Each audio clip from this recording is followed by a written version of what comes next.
Hello, friends, and thank you so much for being here for another episode of Regarding Consciousness. I am Jennifer K. Hill, the CEO of OptiMatch, App, and also host of this show. And it is my privilege and honor to bring you brilliant thought leaders, minds from around the world, ranging from scientists and authors, and a variety of different people sharing their thoughts on what consciousness means to them. Today, we have a special guest, and as many of our guests are, a dear friend of mine here in Portugal. Amánda Efthimiou is a psychedelic wellness advocate, speaker, writer, and facilitator. She founded Integra to support retreat centers and facilitators in designing integration programs that help people find meaning and healing from their experiences with altered states of consciousness. She bridges traditional wisdom with contemporary practices through her experiences in the nonprofit sector, previously at El Puente Foundation, which facilitates forest regeneration and bioculture preservation of indigenous medicines in the Amazon basin. She received her MSc in neuroscience and psychology of mental support, where she focused on the integrative effects of plant medicines such as psilocybin with traditional psychotherapy for mental health outcomes. Amánda, thanks so much for being here. Thank you, Jennifer. It's a pleasure. Yeah, I remember we were introduced by a mutual friend of ours, Flor, a few years back. And I was really fascinated to learn about your journey. Here you are, where you've spent most of your life working on understanding human beings and understanding the forests, the plants, the medicines. Tell us a little bit about your journey and how this came to be your passion. Yeah, absolutely. The world of plant medicine actually came to me about 8, 9 years ago. I was living in the United States and I was truly suffering from mental health issues, anxiety, crippling anxiety. I was taking all sorts of pharmaceutical drugs, more as a Band-Aid to cover up a lot of the symptoms and the suffering that I was feeling. And I knew that there was something more that I really needed to do to help myself. This wasn't the final answer for me. I was not getting better. And I started experimenting with different forms of altered states and embodiment practices, yoga and meditation. And I was introduced to plant medicine at that time. And after experiencing these powerful effects of these plant medicines, specifically ayahuasca, what happened was it opened the door for me to actually take my power back and to take control over my own healing process. It by no means cured my anxiety overnight, but it awakened this inner resilience in me and this trust in my own healing, and that I could actually be the one to uncover the root causes of why I was suffering the way I was. And so plant medicine since then has been a really important part of my life. And I chose to dedicate now my time in helping others to integrate these profound experiences into their daily life, whether they're curious and healthy individuals or they're like me and they're going through, at the time, they're really going through some very deep emotional and psychological challenges. I resonate deeply with that, Amánda. When a few years ago, I was invited to do my first plant medicine ceremony. And I remember, much like you, for me, I'd always had kind of anything from low level to very high level anxiety, including sometimes full-blown panic attacks on airplanes or in crowded areas. And it was incapacitating. And then fast forward to a few years ago when I did my first ceremony, in my case with psilocybin, I was blown away that where, if you know David Hawkins' levels of consciousness, he's written a lot of wonderful books, Letting Go, Power versus Force. And he talks about how the base levels of consciousness, for example, might be fear or anger or shame. And yet, as we elevate these levels of consciousness that we're experiencing, we can eventually move to love, to joy, to peace, and beyond the rational mind. And I remember so clearly, Amanda, that when I went through this process, I hit a frequency of joy. And it Mm. was like this thing that is so powerful, because it's not that you have to do plant medicine every day for the rest of your life to sustain that feeling. It's that you have this one incredible experience and you level up your vibration. And for me, I felt like I had been sitting in the vibration of love, which was a beautiful place to be for a few years. And then in this moment, when I went through this transformational process and journey, I hit this vibration of joy. And that has been my new set point going forward. And I know that's one of your areas of expertise, is in this integration process. I think for so many of us, we might have this aha, profound moment during ayahuasca or psilocybin or whatever it might be. And yet the question is not as much, what are you feeling in the moment, but what are the lessons? How do you sustain that? How do you embody that consciousness post medicine journey? Can you tell us a little bit about that? Absolutely. You mentioned this. We have these peak moments, these experiences where suddenly everything makes sense for you. You had this felt sense of joy. For me personally, I gained this sense of self-respect for my own body and for my own being and my own consciousness. And for many people, there's this incredible window of opportunity where we're experiencing these feelings, and it's really in the felt sense. We're feeling it in our bodies and we know it's there and we know it to be true. And it's amazing how over time, when we go back to our ordinary lives, we go from that extraordinary back to reality. We might forget, we might not remember what that felt like in the moment. And so integration is this translation of these extraordinary experiences and making them really meaningful and sustainable and impactful in our daily life. And that can look like a lot of different things for many different people. And for some, it's really about revisiting the actual experience itself through different anchor points, like revisiting the music that was played, or setting oneself up in a ceremony or in a ritual, not with the plant medicine itself, but setting that environment and that stage so they can tap into what that consciousness really was for them. And for others, it's working in the language that they most understand it to be, whether it be through journaling practice or continuing and deepening a meditation practice, or entering into more of a somatic experiencing, ecstatic dance. There's so many different ways that we can revisit these states without working with that tremendous peak experience. However, what is important is being able to sustain that feeling and to revisit that feeling, or else in many ways, what is it that really happened? What was the point of it all, right? If we're not actually working with the lessons and the learnings in our daily life. It's a very valid point. All things at the end of the day are vibration. And I think the plant medicines and our consciousness, when we elevate it during these plant medicine ceremonies, it allows us to reach different levels of frequency and vibration from a quantum physics standpoint. And then it's about sustaining it, to your point. It was very funny. A dear friend of mine recently sent me a video that was pretty powerful on YouTube.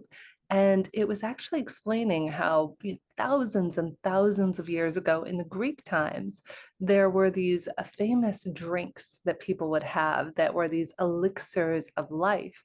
And the whole video was about how, in order to experience ecstasy, bliss, joy, you can't have that unless you really reach this sense of death before dying.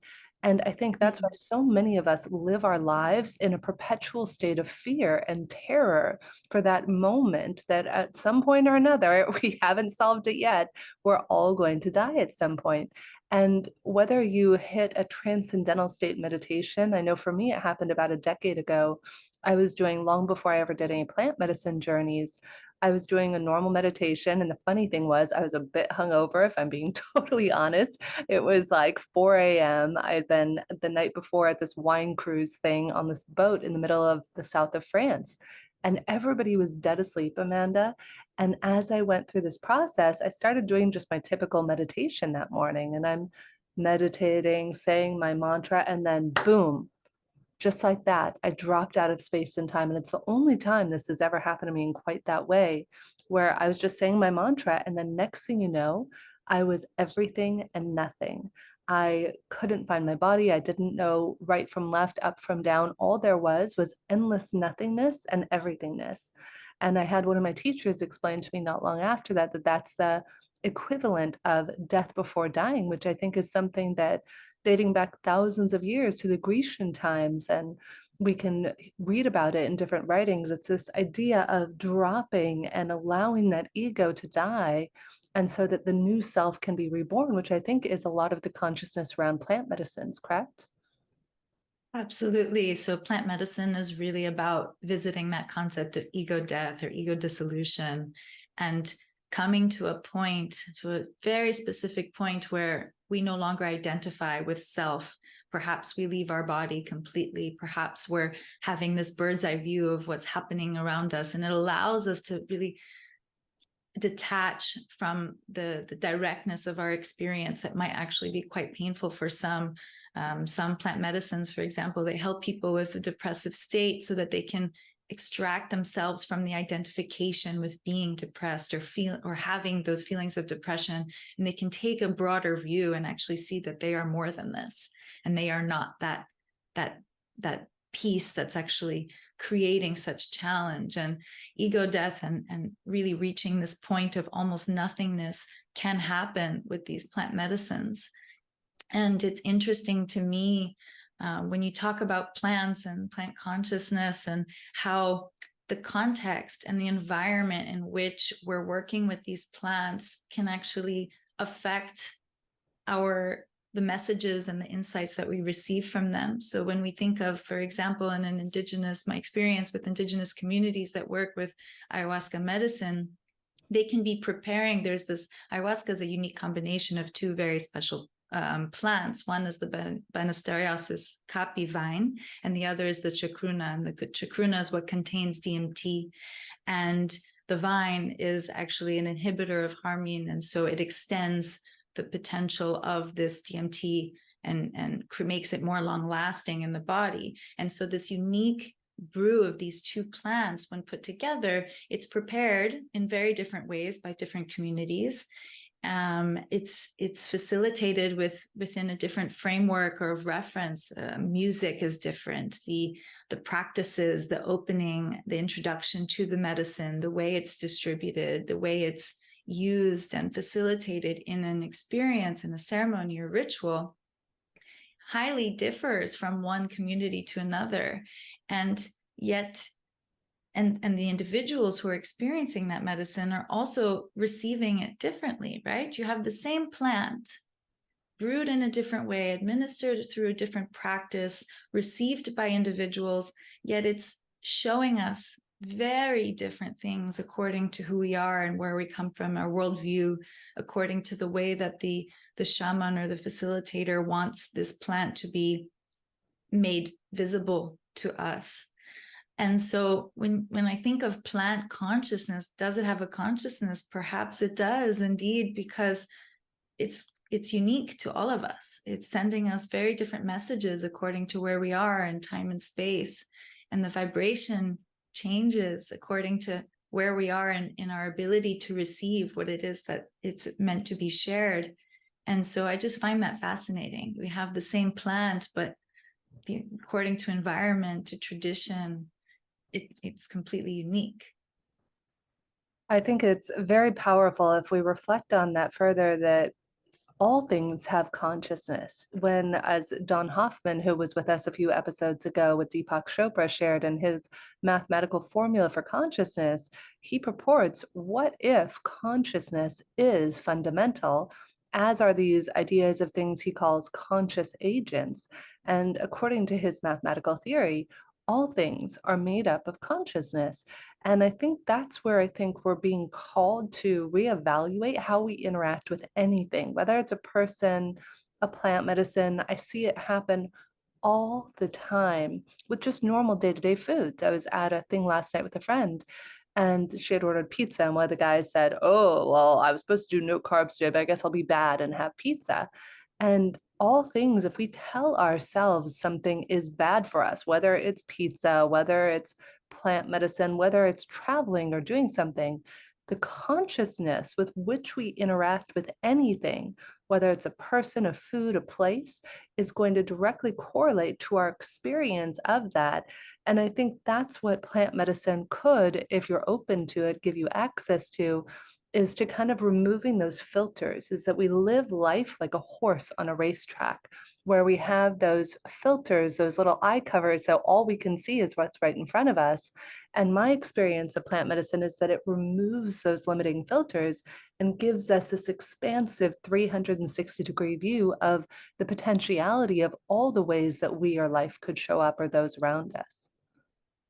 Absolutely. They're very much considered in the psychedelics or plant medicine space. They're considered teachers, right? They are our teachers. Many of the facilitators and spiritual leaders who work with these medicines, they really take the step back and they say, we're just the vehicle by which these teachers are able to be channeled so that we can receive that. It's really interesting how, if you think of the history of how these plant medicines started to become more and more entering our consciousness, the original use of sacred plants, hallucinogenic plants such as ayahuasca and others, was actually only through the vehicle or the body of that shaman or spiritual leader. And so a community would come with a particular problem that they had, or a challenge, or a group or community issue that they needed to solve, and they would come to that spiritual leader and they would be ingesting the medicine and provide the answers to others. And then over time, you had some of these Western anthropologists who came and who were watching these spiritual leaders enter these trance-like states, and they were curious, and they also wanted to work with this medicine. And over time now, the medicine or these plant consciousness is now working with all of us. So what does that say about what we're now being tasked to do, and the responsibility that we have to be working with these medicines that are giving us such extraordinary insights? And I do feel that we're entering this era now where we're ready for it. We're ready to be working with this. This is not just the guru or the leader or something where we externalize all of our decision making, all of our power, we give that to one entity. Actually, no, we are that powerful being. We are able to channel that and to make those decisions and to create for ourselves. And I do think that that's a really beautiful gift that these teachers, these consciousness teachers, are giving us. Mm. Yeah, I remember very clearly going to my first ayahuasca ceremony. I had no idea what to expect. I just had a lot of friends who had been in the space for a while. And for me, because I love praying, anybody who's been listening or watching the show, you know, I love to pray and meditate every day. I haven't missed a day for about 10 years. And what was fascinating for me is it was just like a 6-hour conversation with God, you know, Neil Donald Walsh's book, Talking Conversations with God. I remember very clearly I was kind of sitting in the corner of this room of 10 or 15 people. And I was just like, oh, hi, God, it's me, Jen. It was kind of like, hey, God, it's me, Margaret, like that whole thing. And I just sat there and had a 6-hour conversation of just this beautiful unfoldment. And I think what's really powerful is when we're in our egoic mind, when we're in our conscious egoic mind, it's sometimes hard to differentiate. I get asked this all the time from the people I coach and mentor. What is my heart or soul or purpose or higher self trying to tell me, or God, or whatever you want to call it, source? And what is my ego? And I think that what's really beautiful is when you're in these altered states of any sort, it could be a deep meditation, breath work, plant medicine, what have you, is that the veil becomes thinner. In Kabbalah, they call it the 10 luminous emanations, or the 10 curtains, where essentially there's all this beautiful, endless light, and yet it's covered and it's kind of hidden from us because we wouldn't be able to handle it.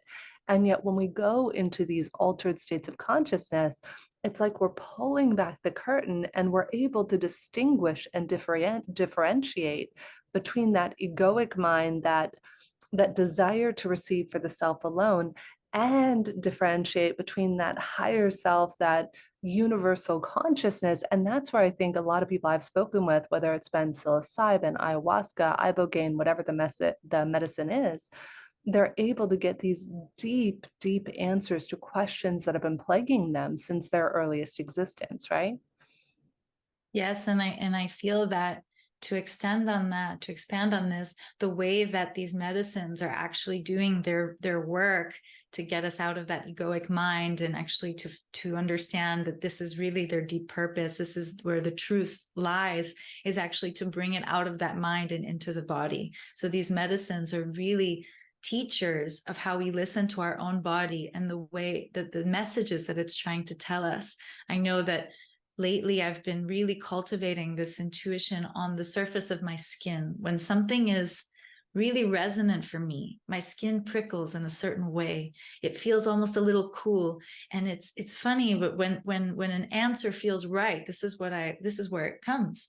And I feel that these medicines are actually showing us the different ways where we can start to interpret our own body and feel what it is that is truth for us. And that naturally, the more we step away from what's happening in the mind, the more we're going in here into our heart and into the gut, even, this is where we can start making decisions that come from a real authentic place. And integration, of course, is the practice of cultivating that so that we continue to work with the body long after these maybe more mind perceptual changes, these big transformative experiences with medicine long after that subsides. Hmm. Yeah, I think so many of us, we disassociate with our bodies. We go through, maybe it's an abusive childhood, a tough breakup, whatever it is, somebody who demeans or shames us at some point in our lives. And I think that we put these blockages and we stop feeling our hearts, we stop feeling our bodies, and we lose that deep connection. And that is the somatic element that you're talking about. And I want to be very clear to everybody out there. We're not saying run out there and do plant medicine. Please check with your doctors, check with whomever, check and be sure it's illegal wherever in the world you're listening or watching from. These are all important things to consider. Though I think the message that I'd love everybody to explore and take away from this conversation with Amanda today is to explore how can you connect more deeply with your body and your soul and integrate the two with this idea of the mind and the spirit, because it can be painful if we live our whole lives 10, 20, 40, 70, 80 years, however long we're lucky enough to be alive, and we don't have this opportunity to integrate. It can leave us with this sense of loneliness, longing, pain, or confusion. And I think all of this work, meditation, breath work, plant medicine, integration, journaling, it allows us to come back more fully into the wholeness and the gestalt of ourselves and the world. And so, Amanda, share with us, was there anything I didn't get to ask you today that you would love to leave our listeners or our viewers with, that you would love to share that maybe we didn't get to touch on during today's episode? Well, I think we covered quite a beautiful, it was a beautiful array of the practical, but also a bit of the zooming out and what this is really, what plant medicines are here to teach us. I would just reiterate that truly the reason why many of these plant-based medicines, these consciousness through plants is coming here is to show us that we have that medicine is actually within us. It's there to show us that regardless of these experiences that we're receiving, we are the ones that can ultimately work with them to better ourselves, our relationships, and our connection to the natural world and to the world around us. And just to remember that if we feel in doubt, if we're going through any really challenging experiences with mental illness or physical illness, that when we really get back in touch with self and realize we are the medicine that we seek, the path becomes more clear. Just to leave with that. So beautiful. It reminds me of the first message I ever heard from grandmothers, which is what a lot of us call ayahuasca as grandmother. I remember hearing a message and she said, remember, Everyone is always doing the very best they can in every moment, and that includes you. And that has been my mantra ever since I heard that Mm. several years ago. And it's a good mantra to live by. If we can just give ourselves that little bit of extra grace and then extend that to others, that is the secret sauce to a miraculous life. So, Amanda, where would people connect with you if they wanted to, if they want to learn more about your integration services? How do they find out about you? Yeah, so people can connect with me on my website, amandaefthimiou.com. Integra.guide is my integration site, and you can learn more about how designing integration looks like in your life. But also, if you're a retreat center or facilitator, I offer integration training for coaches and guides and therapists as well. And people can find me on Instagram as well. I can send you all of this. And I also have a newsletter called Healing Beyond Medicine, where I just a lot of musings on integration, what that means for our collective, for the culture, society that we live in now. You can sign up for that as well. Beautiful. Well, thank you so much, Amanda, for being here with us today, sharing your wisdom and the wisdom and light of plant medicines for anybody out there, inquiring minds who might want to delve a little bit deeper into this. I know it's definitely made a profound difference in my life and lives. That's a funny if you think about it. That's a whole other conversation we'll have to do an interview on past lives and what that all means. I really feel like it's made a difference in my life and the lives of a lot of people I know around me. So intending that each and every one of you who you're listening, you're watching out there, that perhaps you took away some pearl of wisdom, and whether or not you ever choose to explore plant medicine, that you open your heart, mind, body, spirit, and consciousness up to receiving the levels of your soul that are yearning to be made true through who you are as a human being. I am Jennifer K. Hill, and it's a pleasure to be here with you today. Thank you so much for being with us.